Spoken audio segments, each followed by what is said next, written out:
Welcome to morning bulletin. సచివాలయంలో మహిళల RTC ఉచిత ప్రయాణంపై కేబినెట్ సబ్ కమిటీ భేటీ అయింది. మంత్రులు బండిపల్లి రాంప్రసాద్ రెడ్డి, బంగల్పూడి అనిత, గుమ్మడి సంధ్యారాణి భేటీలో పాల్గొన్నారు. ఈ సమావేశంలో ఉచిత ప్రయాణ పథకానికి సంబంధించిన విధి విధానాలపై సమీక్ష సాగింది. మహిళలకు ఆర్టీసీ బస్సులో ప్రయాణాన్ని మరింత సౌకర్యవంతంగా రూపొందించేందుకు మార్గదర్శకాలను రూపొందించనుంది. కమిటీ రద్దీ, టైమింగ్స్, టికెట్ మేనేజ్మెంట్ అంశాలపై కూడా చర్చ కొనసాగుతోంది. త్వరలోనే తుది ప్రతిపాదనలు మంత్రివర్గానికి అందించనున్నట్లు సమాచారం. ఈ పథకం అమలులో లక్షలాది మంది మహిళలకు ప్రయోజనం చేకూరనుంది.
వైఎస్ఆర్సీపీ ప్రధాన కార్యదర్శి నందమూరి లక్ష్మీపార్వతి పతాక వ్యాఖ్యలు చేశారు. రైతులను మోసం చేసిన కూటమి ప్రభుత్వం ఇచ్చిన హామీలను తుంగలో తొక్కిందన్నారు.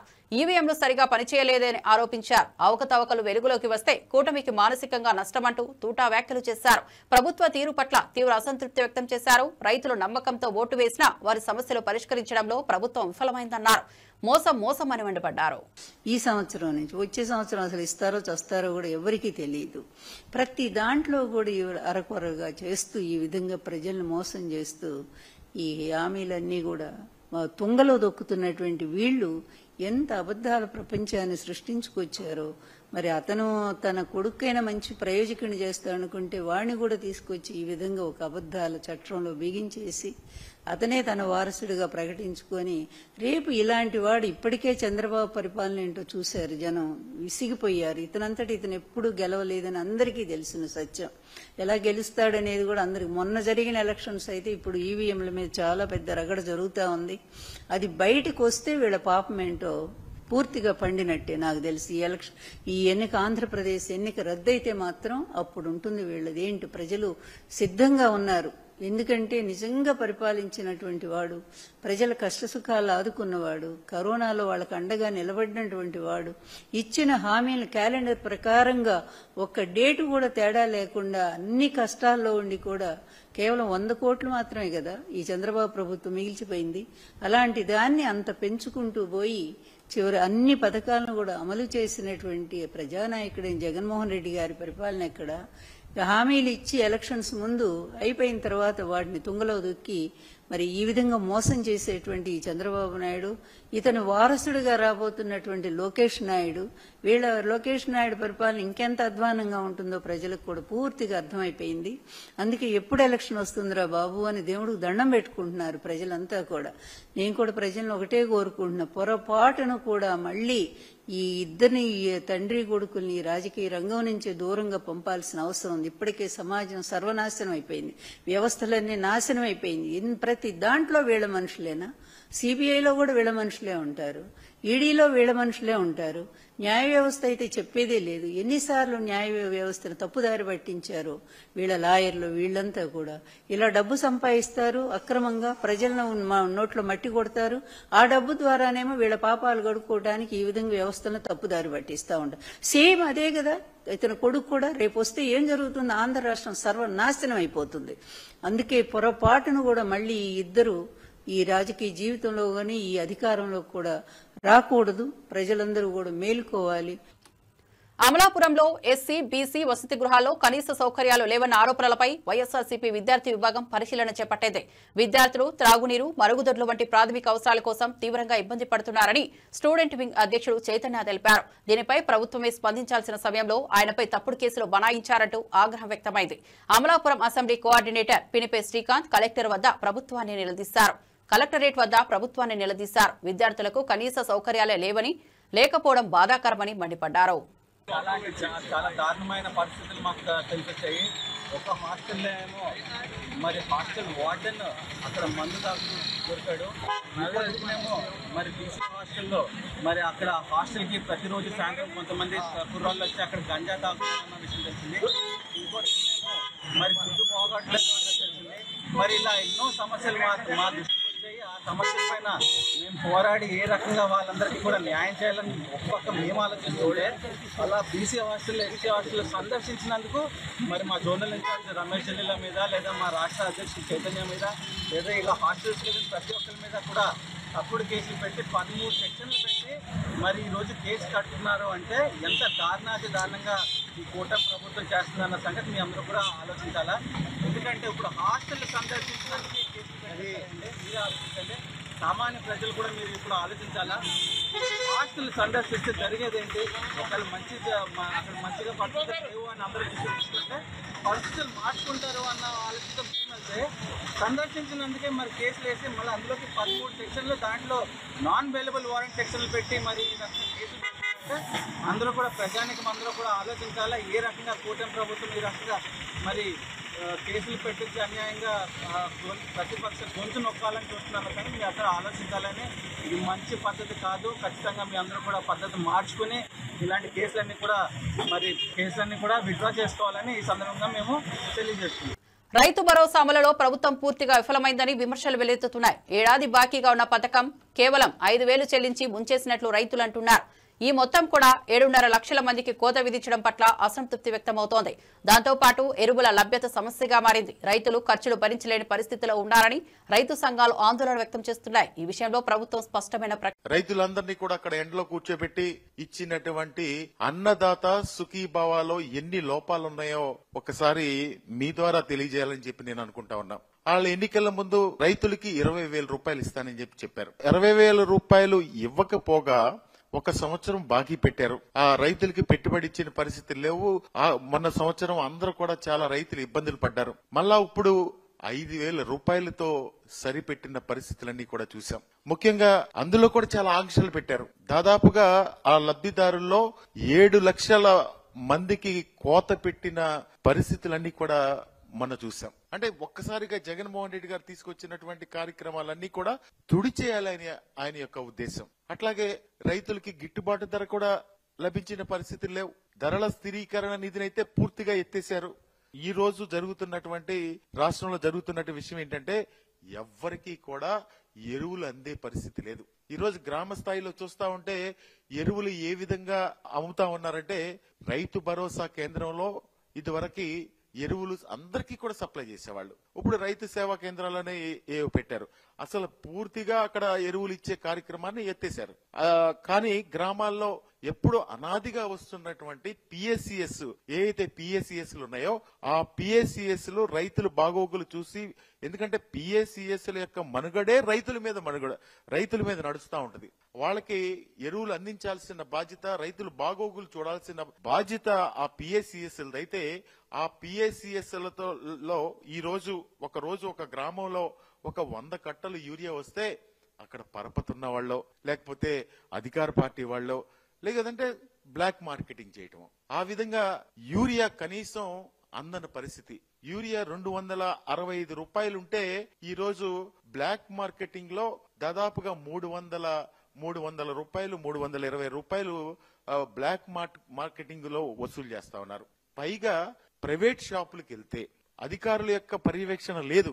ప్రైవేట్ షాపులకు వెళ్తే అక్కడ మీరు యూరియా కొనాలంటే, మీకు యూరియా ఇవ్వాలంటే 2,000 రూపాయలు సరుకు, అంటే ఏదో గుళికలు గాని జింకు గాని ఇవన్నీ కూడా కొనాలి అని చెప్పి కండిషన్లు పెడతా ఉన్నారు. దీని మీద కూడా అధికారుల పర్యవేక్షణ గాని, ఎక్కడన్నా వ్యవసాయ శాఖ మంత్రి గారు దీని గురించి పర్యవేక్షించడం గాని ఎక్కడ కూడా లేదు. యూరియా కోసం రోడ్డు ఎక్కిన రైతులు మళ్ళీ నెక్స్ట్ చూపించండి.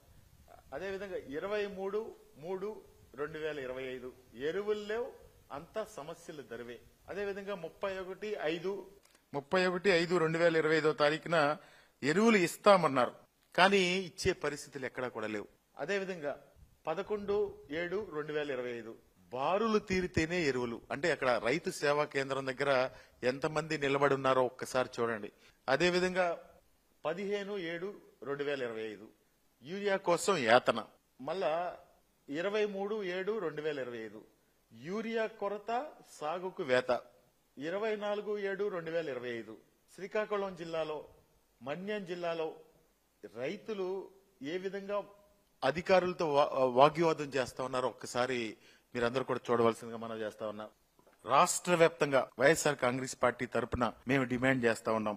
రాష్ట్ర వ్యాప్తంగా రైతులకు వెంటనే ఎరువులన్నీ కూడా అందుబాటులోకి తీసుకొచ్చి బ్లాక్ మార్కెటింగ్ అరికట్టి, ప్రైవేటు ఎవరైతే దళారులు ఉన్నారో వాళ్ళందరినీ కూడా అరికట్టి మీకు రైతుకి కావాల్సినటువంటి ఎరువునే మీరు అందించాలి తప్ప ఏదో ఇంకొక 2,000-3,000 రూపాయలు తీసుకొచ్చి ఆ ఎరువులు తీసుకొచ్చి రైతు మీద ఆర్థిక భారం పెట్టొద్దని చెప్పి వైఎస్ఆర్ కాంగ్రెస్ పార్టీ తరఫున డిమాండ్. పులివెందుల రూరల్ జెడ్పీటీసీ ఉప ఎన్నికల్లో టీడీపీ అప్రజాస్వామిక వైఖరి అవలంబించిందని వైఎస్ఆర్సీపీ అధికార ప్రతినిధి రాచమల్లు శివప్రసాద్ రెడ్డి మండిపడ్డారు. పదవిలో ఉండే వ్యక్తి మృతి చెందితే కుటుంబం సభ్యుడికి అవకాశం ఇవ్వడం సాంప్రదాయమని తెలిపారు. కుటుంబ ప్రభుత్వం ప్రజల విశ్వాసాన్ని కూడా పొందలేకపోతోందని వ్యాఖ్యానించారు. కేవలం ఏడాది మాత్రమే పదవీకాలం ఉన్న చిన్న ఎన్నికకు కూడా భయపడి కుటుంబానికి అవకాశాన్ని ఇవ్వకపోవడాన్ని తప్పుపట్టారు. ప్రజలందరికీ కూడా విజ్ఞప్తి చేస్తా ఉన్నా, పులివెందుల మండలానికి సంబంధించినటువంటి జెడ్పీటీసీ ఉప ఎన్నికకు సంబంధించి ఇప్పటికే రాష్ట్ర వ్యాప్తంగా అనేక రకాలైనటువంటి మాటలు వినిపిస్తూ ఉన్నాయి. ఎదురు చూస్తూ ఉన్నారు ఫలితం కోసం. మొట్టమొదటిసారి ఒక చిన్న ఎన్నిక, కాన్స్టిట్యున్సీ లెవెల్లో జరిగే ఎన్నిక కూడా కాదు ఇది, ఒక మండలానికి జరిగే ఎన్నిక. పులివెందుల రూరల్కు సంబంధించినటువంటి జెడ్పీటీసీ ఎన్నిక, అది కూడా ఉప ఎన్నిక. 5 సంవత్సరాల పదవీ కాలం కూడా కాదు, పట్టుమని 12 నెలల పదవీ కాలం. 1 సంవత్సరం అటు ఇటు 4 సంవత్సరాలు ఖర్చు అయిపోయింది. అది కూడా గతంలో జెడ్పీటీసీగా పనిచేసిన వైఎస్ఆర్ కాంగ్రెస్ పార్టీ నాయకుడు మరణించడం చేత, ప్రమాదశాత్తు అకాల మరణం సంభవించడం చేత, పదవిలో ఉండగా మరణిస్తే ఏ రాజకీయ పార్టీ పోటీ పెట్టకుండా తెలుగుదేశం కానీ మేము కానీ గతంలో వారికే వదిలేసినాం. మానవత్వ దృష్టితో, సానుభూతితో ఆ కుటుంబ సభ్యుడు మరణించినాడు కదా, వారి భార్యనో కుమారుడో ఉండనని చెప్పి వదిలేసింది. తెలుగుదేశం వదిలేసింది, మేము వదిలేసినాం. కానీ ఈరోజు ఆ పరిస్థితికి తిలోదకం ఇచ్చి ఒక చిన్న ఎన్నిక కోసం 1 సంవత్సర పదవీ కాలం ఉండేదానికోసం ఆ జెడ్పీటీసీ మెంబర్ మరణించినాడనే సానుభూతి కూడా లేకుండా, ఆ కుటుంబం పైన మానవత్వం కూడా లేకుండా పోటీ చేసినారు. మంచిదే. ఇంకా పోటీ చేసిన తర్వాత ప్రజాస్వామ్యబద్ధంగా గెలవడానికి మీరు ప్రయత్నం చేయాలా. అంటే ప్రజలను నమ్ముకొని మీరు పోటీ చేయాలా, మీ పాలనను నమ్ముకొని మీరు పోటీ చేయాలా, తెలుగుదేశం పార్టీ సిద్ధాంతాన్ని నమ్ముకొని మీరు పోటీ చేయాలా. కానీ మాకు అభ్యంతరకరం ఇక్కడే మీరు పోటీ చేసింది ప్రజలను నమ్ముకొని కాదు, ప్రజలను నమ్ముకొని చేయలే. లేకుంటే ఈ మండలంలో ఉండే తెలుగుదేశం పార్టీ నాయకులు, కార్యకర్తలు నమ్ముకొని మీరు పోటీ చేయలే. మీరు ఇక్కడ మీ బలం నామమాత్రం, మీ బలం నామమాత్రమే. ఇక్కడ నిన్న జరిగిన ఎమ్మెల్యే ఎలక్షన్లు కూడా పట్టుమని సంవత్సరం కాలే, 14 నెలల కాలం మాత్రమే ముగిసింది ఎన్నికలు జరిగి, ఎమ్మెల్యే ఎంపీ ఎన్నికలు జరిగి. మరి రాష్ట్రంలో మీరు 164 చోట్ల మేము గెలవగలిగినాం, 11 చోట్ల మీరు గెలిచినారని మమ్మల్ని ఎగతాళి చేస్తున్నారు. అది బ్యాలెట్ పేపరా, ఈవీఎం మిషన్లానే తర్వాత మాట్లాడదాం. మీరు చెప్పిన ప్రకారం బ్యాలెట్ పేపర్ అయితే మరి దేశమంతా 164 గెలిచినప్పుడు ఈ పులిందల తాలూకాలో, ఈ పులిందల రూరల్ మండలానికి సంబంధించి మీకు వచ్చిన ఓట్లు ఎంత? 10,600 ఓట్లు ఉంటే దాదాపు 8,000 ఓట్లు పోలైతే మాకు వచ్చిన మెజార్టీ 3,400. జగన్మోహన్ రెడ్డి గారికి వచ్చిన మెజార్టీ కాదు, మా సోదరుడు ఎంపీ అవినాష్ రెడ్డి గారికి వచ్చిన మెజార్టీ. జగన్ గారి కంటే ఎంపీ గారికి నాకు కాస్త తక్కువ వచ్చింది, 3,400 మెజార్టీ. అంటే మీకు వచ్చిన ఓట్లు 2,000, 2,500, 10,000 ఓట్లలో. ప్రజలు నమ్మినాం, నాయకత్వాన్ని నమ్మినాం. కానీ మీరేం నమ్మినా తెలిసిన, తెలుగుదేశం పార్టీ ఏమి నమ్మింది తెలిసిన, 2,000 ఓట్లు కలిగిన ఈ మండలంలో వాళ్ళకు వచ్చి ఏమి నమ్మినారు? వాళ్ళు నమ్మింది 2 ధనాన్ని నమ్మినారు. విచ్చలవిడిగా డబ్బును ఏరులై పారిస్తాం. రెండవది వాళ్ళు నమ్మింది పోలీసులు నమ్మినారు. 12వ తారీఖు జరిగే ఎలక్షన్ను మీ ఇష్టం వచ్చినట్టు డబ్బు ఇవ్వండి, మీ ఇష్టం వచ్చినట్టు పోలీసుతో దౌర్జన్యం చేయండి. కనీసం 12వ తారీఖు జరగబోయే ఎన్నిక ఫ్రీ పోలింగ్ జరగగలిగితే, ప్రజాస్వామ్యానికి అనుకూలంగా ప్రజలే ఓట్లు వేయగలిగిన స్థితిగన ఈ మండలంలో ఈ జడ్పీటీసీ ఎన్నికకు జరగగలిగితే 3 నుంచి 4 వేల ఓట్లతో వైఎస్ఆర్ కాంగ్రెస్ పార్టీ గెలుస్తుంది. ప్రజలారా, పులివెందుల తాలూకా ప్రజలకు, పులివెందులకు చంద్రబాబు నాయుడు యొక్క నీచత్వానికి ఇది పోటీ. ఈ పోటీ ఎవరికో కాదు, పులివెందులకు చంద్రబాబు నాయుడు నీచత్వానికి పోటీ. పులివెందుల ప్రజలు తన అభిమానాన్ని, విశ్వాసాన్ని చాటి చెప్పడానికి ఒకవైపు, ఎదుదిరిగి జగన్మోహన్ రెడ్డికి అవమానం కలిగించాలనే చంద్రబాబు నాయుడు గారి నీచత్వం మరొక వైపు. ఇదే ఎన్నిక జరుగుతోంది. మరి ఇందులో చంద్రబాబు నాయుడు గారి నీచత్వం గెలుస్తుందా, పులివెందుల ప్రజల యొక్క అభిమానం గెలుస్తుంది, ఆ పులివెందుల ప్రజల యొక్క విశ్వాసం గెలుస్తుంది అంటే ఈ పులివెందుల తాలూకాలో పుట్టిన బిడ్డగా పులివెందులే గెలుస్తుంది. 100కు 100 సార్లు గట్టిగా చెప్పగలుగుతా. కానీ పోలీస్ వ్యవస్థకు బాగా చెప్తా ఉన్నాం. పోలీస్ వ్యవస్థకు ఒక్క సైడు పూర్తిగా కొమ్ముగాసి వైఎస్ఆర్ కాంగ్రెస్ పార్టీ కార్యకర్తలు, నాయకులను మీరు ఇబ్బందులు పెట్టి, ఎన్ని అవాంఛనీయమైనటువంటి సంఘటనలకు మీరు కారణభూతులై ఫ్రీ పోలింగ్ కూడా జరిగే పరిస్థితి లేకుండా పోయే కార్యక్రమానికి శ్రీకారం చుట్టే దశగా మీరు ప్రయాణం చేయొద్దని చెప్పి మీకు చెప్తా ఉన్నాం. మేము దయచేసి పోలీసులు నిష్పక్షపాతంగా పనిచేయాలా, అన్ని వ్యవస్థలు పనిచేయాలా. కన్నెపల్లి పంప్ హౌస్ వద్ద బీఆర్ఎస్ నేతలు ఆందోళనకు దిగారు. వెంటనే మోటార్లు ఆన్ చేయాలని డిమాండ్ చేశారు. పోలీసులు వారికి అడ్డుగా నిలిచారు. తోపులాట కూడా చోటు చేసుకుంది. మాజీ మంత్రి కొప్పుల ఈశ్వర్ హెచ్చరిక చేశారు. వారం రోజుల్లో పంపులు ప్రారంభించకపోతే 1,00,000 మందితో ముట్టడి చేస్తామని స్పష్టం చేశారు. రైతుల పంటల ప్రాణం ఈ పంప్ హౌస్ పైన ఆధారపడిందని ఆందోళనకారులు చెప్పారు. ప్రభుత్వం వెంటనే స్పందించాలని కోరారు.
హైదరాబాద్ అడ్డగుట్టలోని ఫిష్ వెంకట్ ఇంటికి వెళ్లిన నటుడు సోను సూద్ ఆయన కుటుంబ సభ్యులను పరామర్శించారు. ఇటీవల అనారోగ్యంతో వెంకట్ మరణించిన నేపథ్యంలో ఆయన కుటుంబాన్ని పరామర్శించేందుకు వచ్చారు. సోను సూద్ తాను వారి కోసం ఏవైనా చేయాల్సి వస్తే వెనుకాడనని చెప్పారు.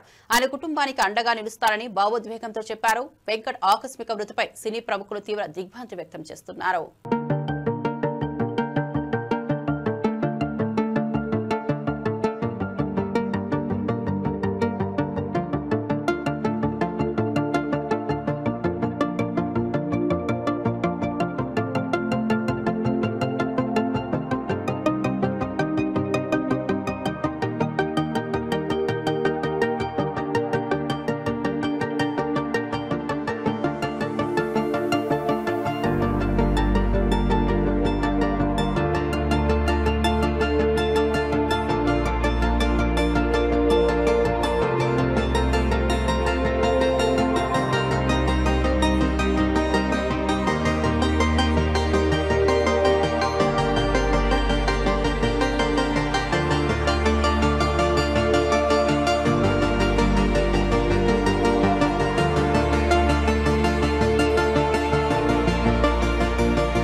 We all miss Fish Venkat.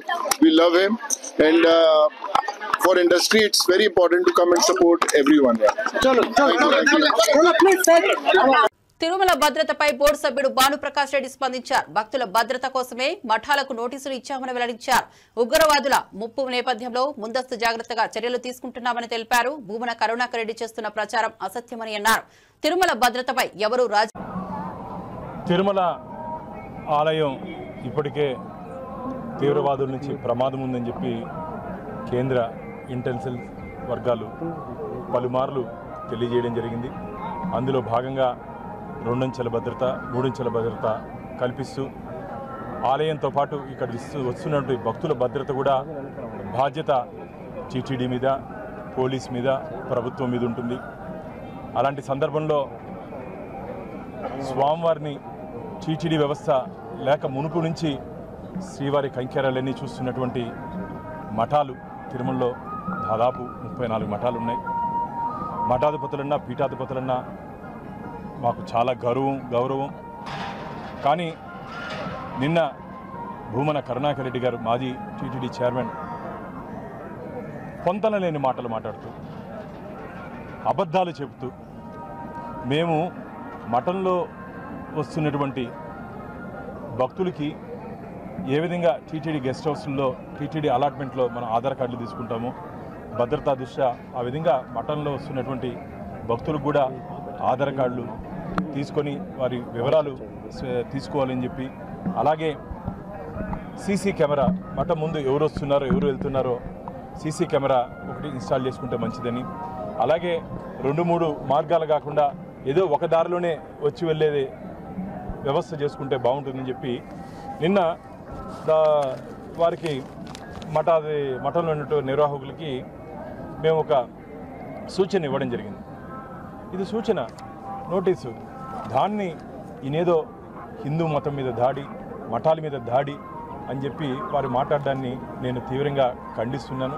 మీరున్నప్పుడు 2019 నుంచి 2024 వరకు తిరుమలని ధార్మిక క్షేత్రాన్ని ధనార్జన క్షేత్రంగా చేసింది మీరు, ధార్మిక క్షేత్రాన్ని రాజకీయ పునరావాస కేంద్రంగా చేసింది మీరే ఈరోజు మఠాల గురించి, హిందూ ధర్మం గురించి మాట్లాడేది. మీరు మాట్లాడుతుంటే దెయ్యాలు వేదాల వల్ల ఇచ్చినట్టుంది. ఇది తిరుమల రాజకీయాలు ప్రస్తావించకూడదు కాబట్టి నేను వారిని కరుణాకర్ రెడ్డి గారికి చెప్తున్నా, ఏదో ఒక అంశంలో వారు ఏమీ లేకపోయినప్పటికీ ఏదో ఇక్కడ జరిగిపోతుందని చెప్పి ఒక అబద్ధపు ప్రచారాన్ని తీసుకుని వస్తున్నారు. అసలు ఆలయానికే భద్రత ఉంది కరుణాకర్ రెడ్డి గారు. మీరు ఒకసారి చూడండి, ఆలయం పైన ఒకసారి చూడండి, మొత్తం లోపల కానీ పైన కానీ ముందర కానీ మహద్వారం దగ్గర కానీ ఆలయానికి భద్రత ఇస్తున్నాం. ఈరోజు దురదృష్టం కలియుగంలో ఆలయాలను కూడా భద్రత కల్పించి దర్శనం కల్పించే పరిస్థితి ఈరోజు దేశంలో ఉంది. అలాంటి పరిస్థితుల్లో ఇక్కడ వస్తున్నట్టు భక్తుల భద్రత చాలా ముఖ్యం. మనకు భక్తుల భద్రత దృష్ట్యా మాత్రమే ఇక్కడ ఉన్నటువంటి మఠాలకి ఈ సూచనలు ఇవ్వడం జరిగింది. అంతేగాని మీరేదో దీన్ని కూడా రాజకీయ కోణంలో చేస్తూ ఇది మఠాల మీద దాడి అని చెప్పి మీరు మాట్లాడడం మంచిది కాదు. మీ ఇంటికి నేను ఒకసారి అడుగుతా మిమ్మల్ని, మీ ఇంటికి సీసీ కెమెరాలు లేవా? మీ ఇంటికి సెక్యూరిటీ లేదా? మీ ఇంటికి వచ్చే వారికి వివరాలు తెలియదా? ఎవరు వస్తున్నారు, ఎవరు పోతున్నారు? ఎవరైనా ఆగంతకులు వస్తే మీరు ఏమైనా అనుమతిస్తారా?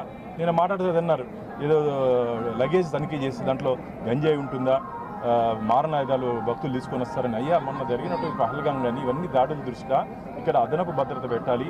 వస్తున్నటువంటి భక్తుల పట్ల అప్రమత్తంగా ఉండాలి. భక్తుల ముసుగులో, మళ్ళీ చెప్తున్నా, భక్తుల ముసుగులో ఎవరన్నా సంఘ విద్రోహ శక్తులు వచ్చే అవకాశం ఉంది కాబట్టి జాగ్రత్తలు తీసుకుంటున్నాం. జాగ్రత్తల్లో భాగంగానే మేము ఈ మాకున్నటువంటి వ్యవస్థల్లో ఎక్కడెక్కడ ఉందో ఎవరెవరు భక్తులు వచ్చి రూములు తీసుకుంటారో వాళ్ళ మీద పూర్తి నిఘా. నేను మొన్ననే బోర్డు మీటింగ్లో కూడా మాట్లాడడం జరిగింది. నేను మొన్న అల్పాహారం రాత్రి తీసుకునే దానికి హెచ్డిసి కాంప్లెక్స్కి వస్తే మొత్తం మిగతా రాష్ట్రాల నుంచి ఉన్నటువంటి ఎంప్లాయీస్ కనపడ్డారు.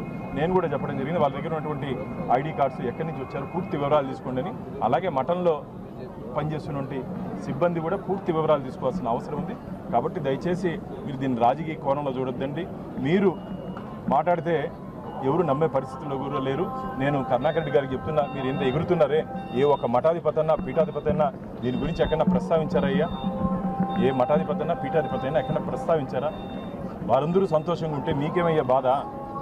అంటే కొండ కలకలగా ఒక ఆధ్యాత్మిక వెలుగుతుంటే మీకు నచ్చదు. ఎందుకంటే 2019 నుంచి నేను ఒకటే అడుగుతున్నా, అసలు మీ హయాంలో లోపల పరకాయంలో దొంగతనం జరిగితే ఆ దొంగని పక్కన పెట్టి సేఫ్ ఎగ్జిట్ చేసినట్టు మీరు లోపల దొంగతనం జరిగితే పరకామలో దొంగతనం జరిగితే దాన్ని నియమ నిబంధనలకు వ్యతిరేకంగా లోకాలతో రాజీ చేసి మీరా ఈరోజు నీతులు మాకు చెప్పేది. కాబట్టి దేవుడి గురించి దైవం గురించి దేవస్థానాల గురించి మాట్లాడే నైతిక హక్కు వారికి లేదని చెప్పి నేను తెలియజేస్తున్నాను. కాళేశ్వరం ప్రాజెక్టులోని కన్నెపల్లి పంప్ హౌస్ వద్ద బీఆర్ఎస్ నాయకులు పెద్ద ఎత్తున ఆందోళన చేపట్టారు. వర్షాభావం కారణంగా చెరువులు ఎండిపోతున్నాయని వెంటనే మోటార్లు ఆన్ చేయాలని డిమాండ్ చేశారు. ప్రభుత్వాన్ని తీవ్రంగా తప్పుపడుతూ నినాదాలు చేశారు. పంప్ హౌస్ వద్ద వరద నీటి పరిస్థితిని పరిశీలించారు. రైతుల ప్రాణాధారమైన సాగునీరు అందించకపోతే బీఆర్ఎస్ కార్యకర్తలే మోటార్లు ఆన్ చేస్తామని హెచ్చరించారు.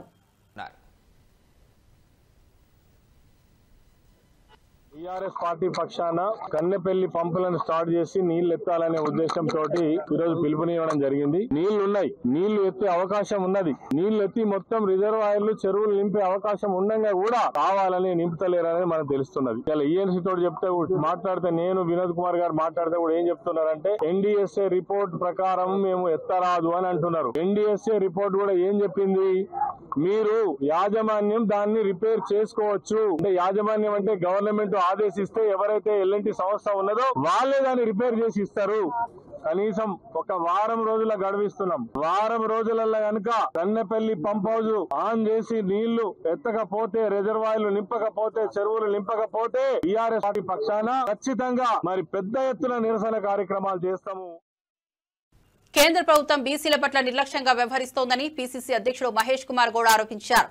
ముస్లింల నేపథ్యం చూపించి బీసీ బిల్లును నిర్వీర్యం చేయాలన్న కుట్రతో కేంద్ర మంత్రి కిషన్ రెడ్డి ఉన్నారని విమర్శించారు. బీసీ రిజర్వేషన్ల కోసం ఢిల్లీలో జంతర్ మంతర్ వద్ద ధర్నా చేయనున్నట్లు తెలిపారు. కేంద్రం తీరుపై తీవ్రమైన ఆగ్రహం వ్యక్తం చేశారు. బీసీలకు న్యాయం జరిగే వరకు పోరాటం కొనసాగుతుందని అన్నారు. తొలగించడానికి మొకాలడ్డేస్తా ఉంది. కారణం ముందు నుంచి కూడా బీజేపీ పార్టీకి బీసీల పట్ల ప్రేమ కానీ ఆదరణ కానీ లేదు. దాని కారణంగానే రామచంద్రరావు గారు, కిషన్ రెడ్డి గారు బాటంగా దీనికి వ్యతిరేకిస్తా ఉన్నారు. నేను కిషన్ రెడ్డి గారిని అడుగుతా ఉన్నాను, మీ ద్వారా మీరు సికింద్రాబాద్ పార్లమెంట్ సభ్యులుగా బీసీ బిడ్డలు ఓట్లేందే గెలిచినారా, ఎస్సీ ఎస్టీలు ఓట్లేందే గెలిచినారా? మరి ఈ జాతుల పట్ల మీకు వివక్ష ఎందుకు? ముస్లిం నెపంతో ఇంత బహత్తరంగా తెలంగాణ ప్రభుత్వం తీసుకొచ్చిన చట్టాన్ని కాలరాయాలని ప్రయత్నం చేస్తూ ఉన్నారు. ఇదే ముస్లింలకి ప్రధానమంత్రికి మోడీ గారు రాష్ట్రమైనటువంటి గుజరాత్లో వారు ముఖ్యమంత్రి ఉన్నప్పుడు బీసీ రిజర్వేషన్ ఇస్తూ దాంట్లో మైనార్టీ కూడా ఇచ్చినారు. ఇది ఉత్తరప్రదేశ్లో కూడా ఉంది, అక్కడ మీ ప్రభుత్వం ఉంది. పక్కన మీ సంకీర్ణ ప్రభుత్వం ఆంధ్రప్రదేశ్లో ఉంది. తెలంగాణలో ఎందుకు అడ్డొస్తా ఉంది?